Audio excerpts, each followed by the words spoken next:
예, 행복의 비결이라고 하는 제목으로 하나님의 말씀을 나눌 때 우리 모두에게 함께 행복의 비결을 발견하는 복된 시간이 될 수 있기를 주님의 이름으로 축원합니다. 모두가 다 행복하고 싶잖아요. 그렇죠? 예, 행복할 수 있는 방법이 무엇인지 앞에 있는 목사가 묵상한 내용들을 함께 나누면서 목사가 발견한 그 비결을 여러분들도 함께 발견해서 목사에 누리는 기쁨만큼 여러분들도 행복한 삶을 살 수 있기를 다시 한 번 더 주님의 이름으로 축원합니다. 앞에 있는 이 사람은요, 러시아의 아주 유명한 소설가이고 또한 사상가이기도 하고요, 또 귀한 그 기독교인으로서의 선배 기독교인이기도 한 톨스토이라고 하는 분입니다. 그리고 그분이 쓴 책 가운데에 단편집이 있는데 그 단편집의 표지 제목을 사람으로 무엇으로 사는가라고 하는 단편의 제목을 표지 제목으로 삼은 그런 책 그림이기도 합니다. 사람은 무엇으로 사는가라고 하는 내용의 이 소설의 내용을 간략하게 여러분들한테 소개를 해드리자면 아는 분들도 계시겠습니다만은 한 천사가 하나님의 천사가 하나님으로부터 징계를 받았어요. 그래서 사람의 몸을 입고 인간 세상에 내려오게 됩니다. 소설 내용이에요. 인간 세상에 내려오게 되는데 그리고서 이제 세 가지의 하나님께서 하셨던 질문, 이 질문에 대한 해답을 찾아오더라 라고 하는 거예요. 그래서 알겠습니다 하나님, 그 세 가지의 질문을 찾고 난 뒤에 하나님께로 돌아오겠습니다. 이러면서 이 천사는 세상으로 내려왔죠.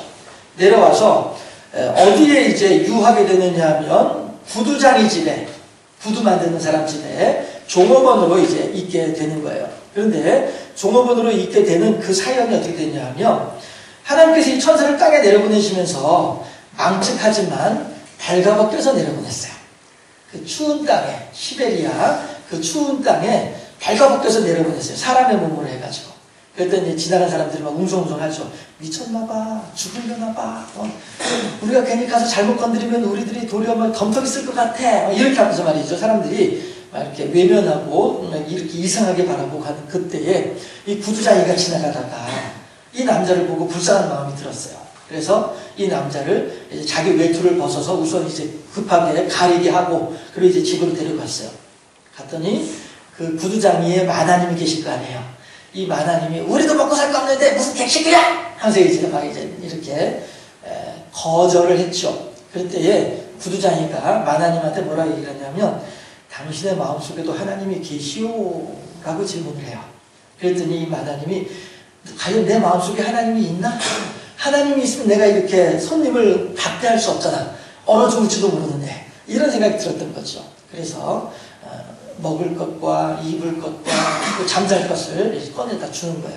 그랬더니 이 천사인 남자가, 어떤 남자라고 합시다. 어떤 남자가 빙긋이 웃었어요.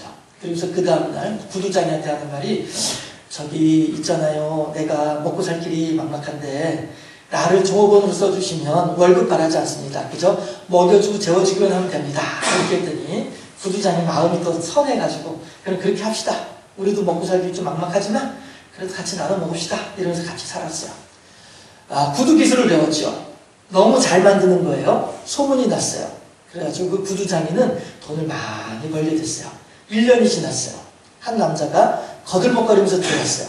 아주 옷을 잘 차려입고 말이죠. 덩치도 좋은 남자가 그 당시에 아주 최고의 품질의 가죽을 가지고 왔어요. 그래가지고 이 가죽 이거 귀한 거야. 이 가죽 가지고서 아주 튼튼한 구두를 만들어줘. 이러면서 이제 가죽 남은 조각들을 너 가져. 이러면서 이제 말이죠. 거들먹거리면서 나갔어요. 그랬더니 이 구두장이 주인은 너무 좋은 가죽이니까 부담스러운 거예요. 괜히 망치면 어떻게 하면 좋지? 라고 해서 부담스러울 정도로 그렇게 좋은 가죽을 가지고 들어온 거야. 그런데 이걸 가지고서 어떤 남자가 구두를 만들어 달라고 하는데 샌들을 만들어요. 그러니까 구두장이 깜짝 놀라죠. 아니 여보게, 이거는 구두를 만드는 가죽이야. 왜 죽은 사람들이나 신는 샌들을 만드는 거야? 라고 하는 거죠. 그 러시아에서는 죽은 사람들이 샌들을 신는 모양이에요. 수의로 신는 게 샌들인가 봐요. 그랬더니 남자가 걱정하지 마세요. 그 사람에게는 구두보다 샌들이 더 필요합니다. 이렇게 얘기한 거예요. 그런데 그 말이 끝나자마자 아니나 다를까 그 거들먹거리던 남자의 종이 하인이 쫓아 들어와가지고 큰일 났습니다. 우리 주인님이 방금 전에 집에 가는 길에 사망을 했어요. 구두 만들지 마시고 샌들 만들어주세요. 이랬단 말이에요. 이랬더니 이 어떤 남자가 또 빙긋이 웃어요. 세월이 지나서 6년이 지났습니다. 6년이 지나서 방앗간집 마나님이 쌍둥이 두 딸을 데리고 왔어요.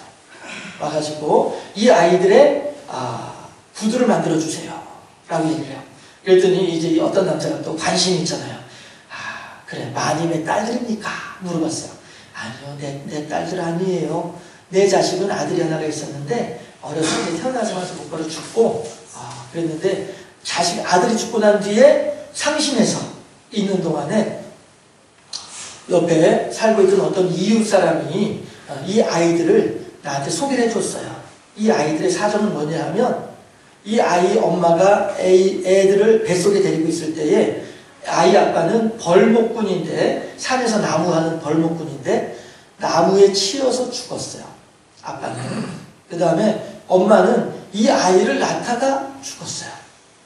이웃 사람이 내가 아들을 잃어버리고 상심해 있는 것을 알고 마침 이 아이들은 양육할 사람이 없으니까 나한테 대신 맡아달라고 데리고 왔어요.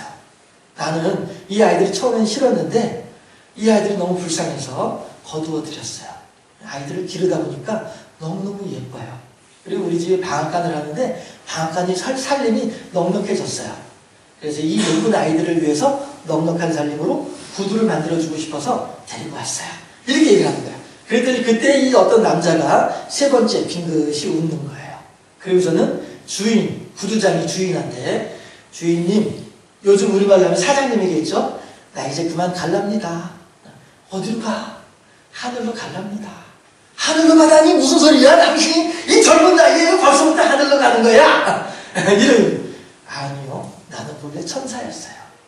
그런데 하나님이 나한테 세 가지 질문을 하시고 이 질문에 대한 해답을 알게 되면 그때 비로소 나한테 오너라 라고 말씀하셨어요. 그런데 내가 그 세 가지 해답을 다 알게 됐어요. 라고 얘기를 하죠. 남자가 세 번 빙긋이 웃었잖아요. 그렇죠? 첫 번째 해답이 뭐냐면 사람의 마음에는 사랑을 간직하고 산다는 거예요. 하나님은 질문을 하셨죠. 너는 내려가서 사람이 무엇을 가지고 살아가는지 한번 살펴보아라. 했을 때에 사랑을 간직하고 산다는 것을 알았습니다.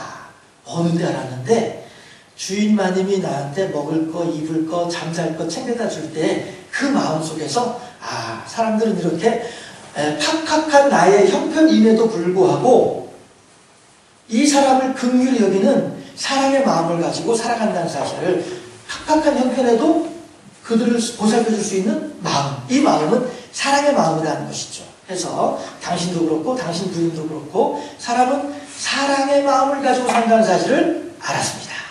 하나님의 두 번째 질문, 그러면 사람은 어떻게 살아가는지를 알아보거라 라고 했는데 사람은 장래일을 모르고 산다는 사실을 알게 됐습니다.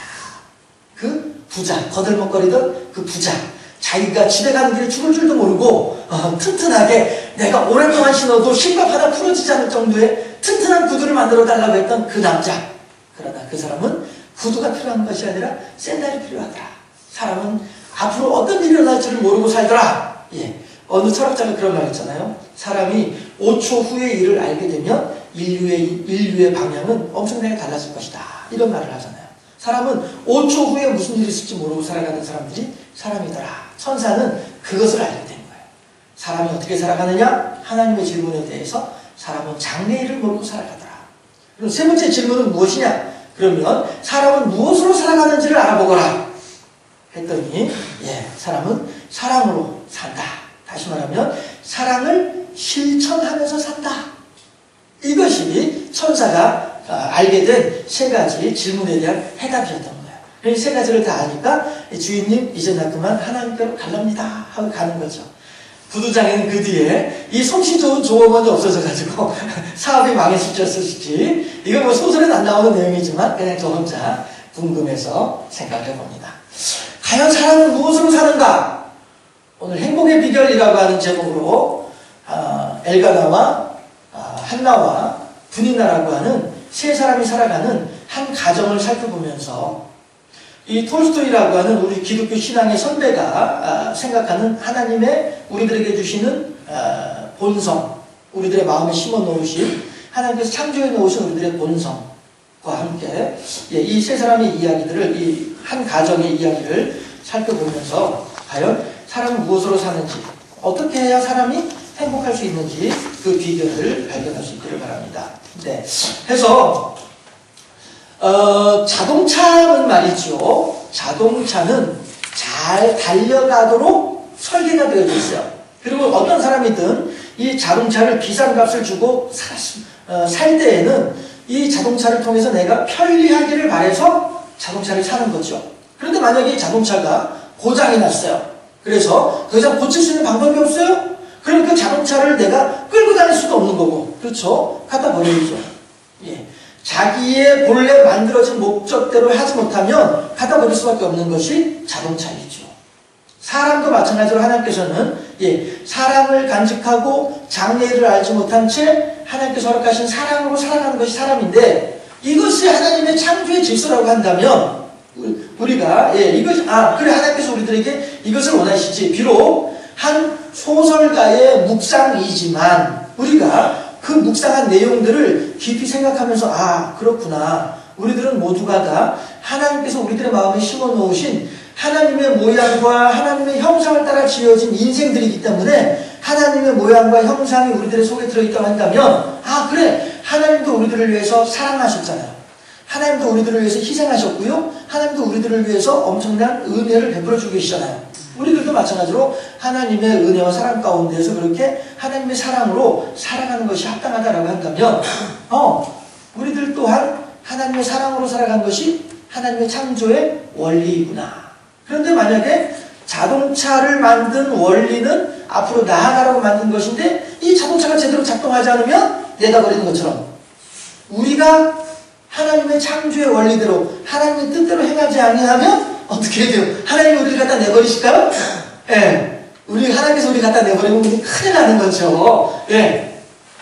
해서 오늘 본문을 따라서 과연 어떠한 내용으로 어떻게 살아갈 때 우리가 참으로 행복할까 하는 것을 한번 살펴볼 수 있기를 바라고, 내 욕심으로 살고자 할 때 우리들은 결론적으로 말하면 스스로를 힘들게 만들 수밖에 없다는 사실을 먼저 결론적으로 말씀을 드려봅니다.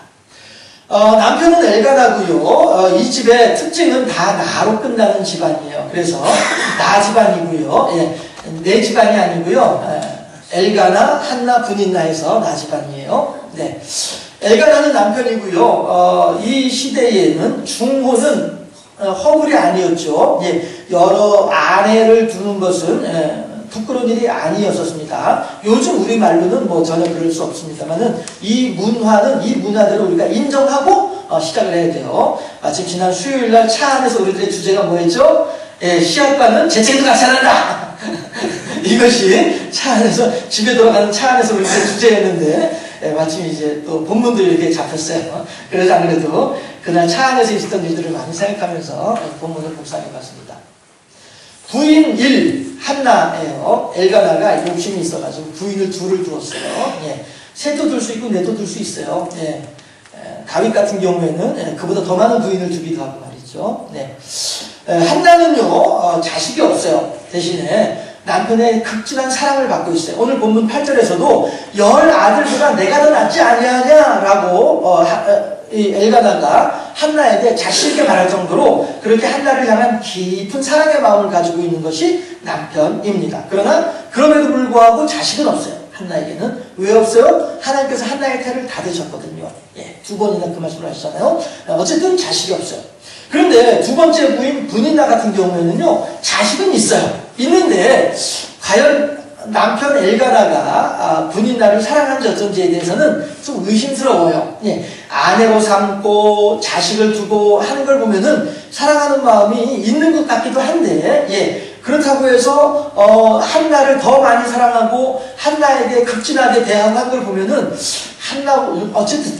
어쨌든지 간에 분인나보다는 한나에게 더 많은 마음이 있는 것은 분명한 듯 해요. 해서 분인나는 자식이 있음에도 불구하고 남편이 한나를 더 사랑한다라고 하는 이 사실 때문에 늘 마음에 만족이 없이 부글부글 끓고 있는 사람이 분인나인 것이죠. 그러니까 늘 한나를 향하여서 아이고 자식도 없으면서 뭐 그럼 뭐해 자식도 없으면서 이런 식으로 이제 늘 이렇게 속을 끓게 만들었겠죠. 그럴 때마다 한나는 속이 상하니까 집에 들어와서 어떻게 해요? 남편 애가라면 붙잡고서 그냥 막 멱살 잡고 대체 왜 나한테 자식이 없는 것입니까? 하면서 말이죠. 그럴 때 야곱 같은 경우에는 라헬한테 그런 말을 하죠. 너한테 자식이 없는 게 내 탓이야. 야곱은 그렇게도 말을 하는데 엘가나는 한나에게 그렇게까지 말을 하지 않은 것 같고요. 아무튼 이렇게 이제 살아가고 있습니다. 그런데 회사 직장 동료가 그렇게 미우면 내가 회사를 그만두면 돼요. 그렇죠? 그런가 하면 또 친구, 이웃 사람들이라 간다면은 내 얼굴 안 보고 살면 돼요. 아니면 뭐 이사 가버리면 돼요. 하지만 이들은 가족이에요. 한 집안에 살고 있는 가족들이에요. 다시 말씀드려요. 우리나라에서는 한 남편에 두 부인이 있으면은 그 집안은 이상한 집안이지만 이 나라에서는 아주 자연스러운 집안이라는 사실을 염두에 두고서 생각해 봐야 돼요. 이들은 다 같은 한 가족이에요. 그래서 가족은 헤어질 수도 없는 것이고 떠나갈 수도 없는 것이 가족 아니냐 하는 것이죠. 이러니 그야말로 사나 죽으나 함께 부대껴야만 하는 관계이다 보니까 더 힘들어지는 거예요. 우리나라에서 고부간의 갈등이 있는 이유가 그것 때문이에요. 말씀드리지만 이웃 사람은 안 보면 돼요. 그런데 이건 안 볼 수도 없고 보자니 답답하고 막 가슴에 막 뭐 올라오고 이래서 더 힘든 게 고부간의 갈등이기도 하거든요. 이 사람들도 그런 거예요. 한나하고 분인나하고 안 보고 살 수는 없고 보자니 부글부글 끓고 이래서 힘든 거거든요. 그런데 여러분들 이 본문을 통해서 여러분들은 아마 그동안에 늘 한나가 주인공으로 한나에게 집중해서 우리들은 그동안의 말씀을 보아왔습니다. 그런데 저는 오늘 이 본문의 주인공을 분인나로 삼고 싶어요. 여러분들한테 힌트를 드리는 거예요. 저는 분인나를 주인공으로 삼고 함께 생각을 해보고 싶습니다. 결국 오늘 본문에 있는 이야기들은 우리가 잘 알고 있는 내용의 이야기들이에요. 한나는 지금 이렇게 고통스러워하고 있습니다만은 잠시 후에는 한나는 이제 곧 사무엘을 낳고 사무엘을 낳은 뒤에 하나님께 드리고 나니까 세 아들과 두 딸을 더 주세요. 한나에게. 그래서 한나가 6남매를 낳는 행복한 여인이 되는 것을 우리들은 알고 있습니다. 남편 엘가나 같은 경우에야 우리 속담에도 10여자 마다할 남자 없다라고 하는 말이 있는 것처럼 부인 2명 있으니까 얼마나 만족스러워요. 그렇죠? 자기 욕심을 따라 여러 아내를 두고 있는 사람이 또한 엘가나도 그다지 불평불만 없이 살아가는 사람이 엘가나입니다. 한나도 지금 당장은 힘들지만 머지않은 장래에 6남매를 낳을 수 있는 기회가 아직 남아있는 사람이기 때문에 비교적 덜 힘든 사람일 수도 있습니다. 오늘 본문에서 가장 힘들고 가장 불행하게 살아가는 사람은요, 분인나예요. 자식이 있음에도 불구하고 남편의 마음을 확 끌어당기지 못하고 있기 때문에 그런 거예요. 한나에게는 앞으로 자식을 낳을 가능성이 있기 때문에 안 그래도 지금도 남편이 4개인만 있는데 내가 자식까지 낳게 되면은 더욱더 내게 마음이 올 것 아니겠냐는 거예요. 그런 면에서 볼 때에 오늘 본문에 등장하는 세 사람 가운데 가장 불쌍한 사람은 분인나예요. 가장 불행하게 살아가는 사람은 분인나예요. 겉으로 보기에는 한나가 제일 불행한 것처럼 보이지만 아니에요. 한나는 아직 자식을 안 낳았을 뿐이지 자식을 못 낳은 건 아니잖아요. 그렇기 때문에 한나보다는 분인나가 현재로서는 더 힘들고 더 불행한 상태예요. 왜냐하면 한나로서는 다시 말씀드리지만 남편 엘가나의 마음을 가지고 올 수 있는 수단이 없어요. 왜? 자식까지 다 내놓았잖아. 자식을 낳았음에도 불구하고 분인나보다는 한나에게 더 마음이 가는 엘가나라고 한다면 이 분인나로서는 한나로부터 남편의 마음을 잡아올 방법이 없기 때문에 그래서 분인나가 가장 불행하고 힘든 사람이다 라고 하는 것이에요. 제가 실은 이걸 질문으로 하려고 했었는데 그래서 힌트라고 말을 했는데 답을 다 드렸어요. 오늘 본문에서 제일 불쌍한 사람이 누구라고요? 분인나예요. 그래서 더욱더 자식도 없으면서 남편의 사랑을 받고 있는 한나에 대해서 질투와 미운 마음이 샘솟듯 하는 것이 분인나의 마음이라는 것이죠. 잠언서에 마음의 근심은 사람의 뼈를 녹인다고 했죠? 예, 군인나는 아마 밤마다 잠잘 때마다 아이고 삭신이야 하실 거예요. 예, 뼈를 녹이고 있으니까. 근심의 결과로 뼈를 녹이고 있으니까 말이죠. 예. 6절과 7절을 보니까 남편이 하는 말이 여호와께서 그 임신하기 못하게 하심으로 분인나가 그를 심히 격분하게 하여 괴롭게 하더라 하니까 남편이 한나에게 하는 말이 내가 너에게 10아들보다 낫지 아니하냐 라고 하면서 한나를 위로하고 있잖아요. 이런 걸 보더라도 과연 한나는 다 가지고 있어요. 분인나는 아무것도 가지고 있지 못해요. 자식 가지고 있어도 자식이 아무 소용이 없으니까 없는 거나 마찬가지죠. 그래서 분인나는 이제 남편의 마음을 얻기 위해서는 새로운 작전을 사용을 해야 돼요. 한나를 괴롭히는 작전으로는요 더 이상 해결이 안 돼요. 한나를 괴롭혀봐야 한나가 에라 너랑 못 살겠다고 해서 한나가 도망갈 사람도 아니고 말이죠. 남편이 나를 이렇게 사랑하고 있는데 한나가 뭐하러 도망을 가겠어요.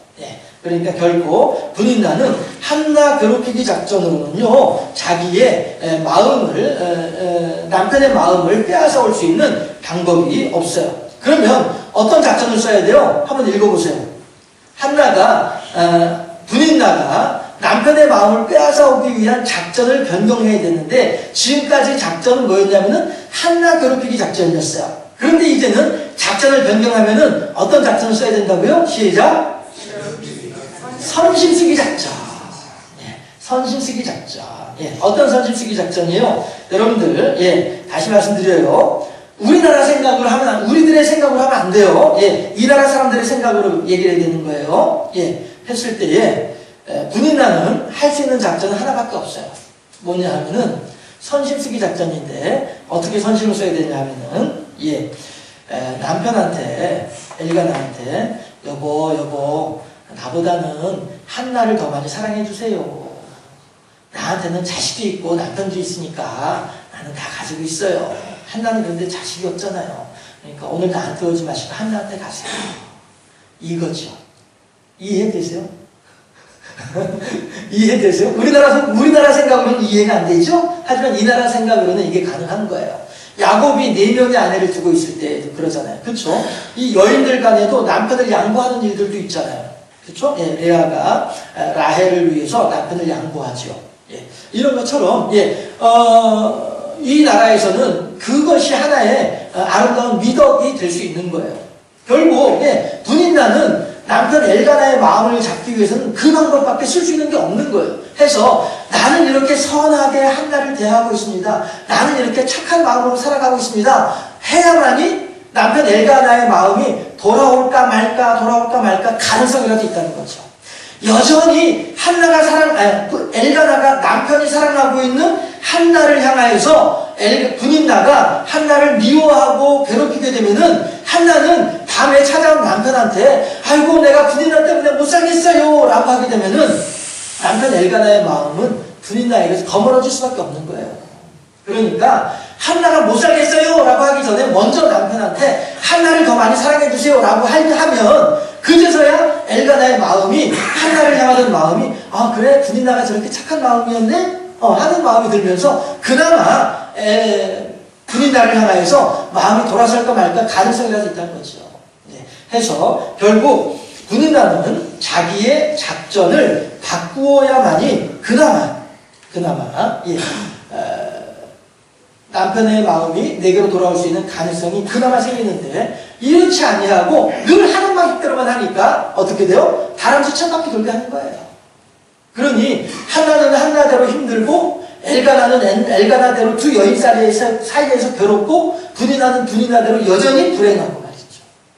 이게 우리들의 살아가고 있는 인생이 아니냐, 우리들의 살아가는 모습이 아니냐.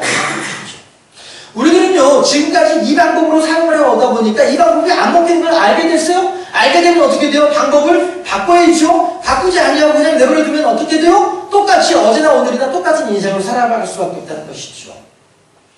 사람은 사랑으로 살아야 함에도 불구하고 자기 욕심으로 살고자 하니까 욕심은 채워지지 않고 마음은 더욱더 괴로울 수밖에 없는 거란 말이죠. 분인나는 어떻게 해서든 한나로부터 내 남편의 마음을 빼앗아 와야지 라고 하는 욕심으로 살아가다 보니까 스스로를 더 힘들게 만들고 있는 거예요. 분인나의 힘든 것으로 말미암아서 남편 애가 나도 괴롭고, 또한 그 힘든 분인나의 마음을 받을 수밖에 없는 한나 또한 괴로운 거란 말씀이죠. 한 사람이 작전을 바꾸고, 한 사람이 마음을 바꾸고, 한 사람이 방법을 바꾸게 되면은 주변에 있는 모든 사람들이 행복해질 텐데 말이죠. 분인나로 말미암아 온 집안이 지금 괴로움 가운데 빠져있는 집안의 모습을, 다람쥐 쳇바퀴 돌고 있는 집안의 모습을 우리들은 보고 있다는 것입니다. 더욱이나 사람들은 내일 일을 알지 못하고 살아가는 사람들 아닙니까? 하나님께서는 너희들의 마음에 사랑의 마음을 간직하고 살아라 라고 말씀하심에도 불구하고 분인나는 그 사랑의 마음을 간직하고 살아가는 것이 아니라 미움의 마음을 간직하고 살아가고 있다 보니까 내일 무슨 일이 알지도 못한 상태에서 오늘 어떻게 된 욕심의 마음으로 살아가고 있다 보니까 같이 힘들 수밖에 없는 거예요. 한나는 이렇게 괴로움에 나날일지라도 하나님을 붙잡고 있다라고 하는 사실이 한나와 분인나의 다른 점이다라고 하는 것이죠. 한나는 뭐라고 해요? 우리가 이제 본문으로 읽지 않았으나 이 뒤에 나오는 내용들이 뭐라고 해요? 한나가 하나님의 전에 가서 하나님이시여 저에게 자식을 주시면 그 자식을 하나님께 바치겠나이다 라고 얘기를 하죠. 이것이 뭐예요? 이게 한나와 분인나의 차이점이에요. 한나는 지금 자기의 불행한 현실을 극복하기 위한 방법으로서 하나님께 매달리고 있는 것이고요. 분인나는 자기의 불행한 현실을 극복하기 위한 방법으로서 한나를 괴롭히고 있단 말이죠.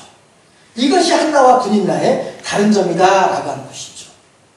한나는 하나님을 향해서 간절하게 기도를 하고 있습니다만은, 분인나는 남편을 향해서 감자를 부리고 있는 거죠.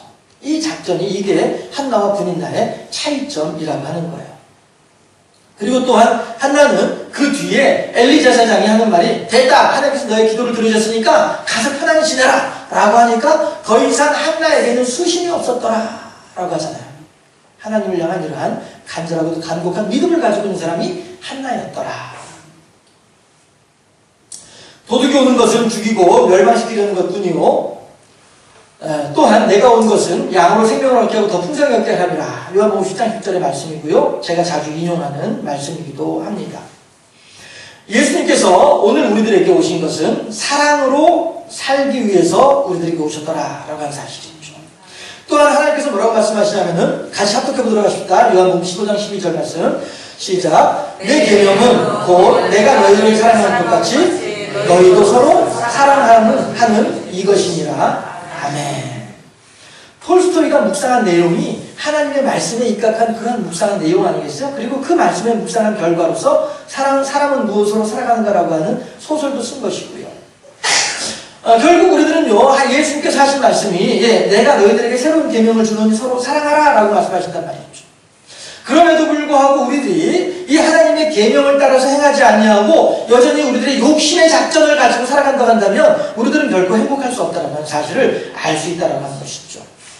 이 말씀도 함께 읽어보도록 합니다. 14장 요한일서예요. 4장 20절 말씀 시작. 누구든지 하나님을 사랑함으로 하고 그 형제를 미워하면 이는 거짓말하는 자니 보는 바 그 형제를 사랑하지 아니하는 자는 보지 못하는 바 하나님을 사랑할 수 없느니라. 아멘. 우리들이 하나님을 사랑하노라 하면서 이웃 형제들을 사랑하지 아니한 자는 어떤 자들이요? 거짓말하는 자다라고 말씀하고 있다는 것이죠. 분인나의 삶이 어느 누구보다 힘들고 괴로운 것은 그 마음에 사랑이 없기 때문입니다. 내일 일을 알지 못하면서도 불구하고 사랑으로 살지 않다 보니 분인나는 힘든 거예요. 하지만 한나는 그럼에도 불구하고 어쨌든 한나도 비슷하게 자기도 뭐 그와 크게 다를 바 없는 삶을 살지만 한나와 분인나의 커다란 차이점은 한나는 하나님께 기도할 줄 알고 의지할 줄 아는 사람이었고 하나님의 말씀에 귀를 기울일 줄 아는 사람이었다. 이 사실이 한나와 분인나의 큰 차이점이고 이 차이점으로 인하여서 한나와 분인나의 삶의 질이 달라진다는 사실이죠. 분인나의 삶이 어느 누구보다 힘들고 괴로운 것은 그 마음에 사랑이 없기 때문입니다. 우리들은 이제 예수님께서 십자가에 달리신 것은 분인나처럼 욕심대로 살라는 것이 결코 아니라 한나처럼 믿음의 눈을 들어서 주님을 바라보라고 하시는 하나님의 말씀인 것으로 알고 우리들은 이제 더 이상 눈앞에 있는 내 욕심만을 따라 살아가는 것이 아니라 눈을 들어서 예수 그리스도의 십자가를 바라보면서 사랑으로 살아갈 수 있는, 그래서 하나님께서 허락하시는 풍성한 은혜와 복을 누리며 장래일을 알지 못하지만 하나님의 인도하심을 의지하여 살아가고 내 마음속에 심어놓으신 하나님의 사랑을 가지고 살아가는, 그래서 어느 누구보다 행복한 삶을 살아가는 우리 모두가 되어질 수 있기를 주님의 이름으로 축원합니다. 기도하겠습니다.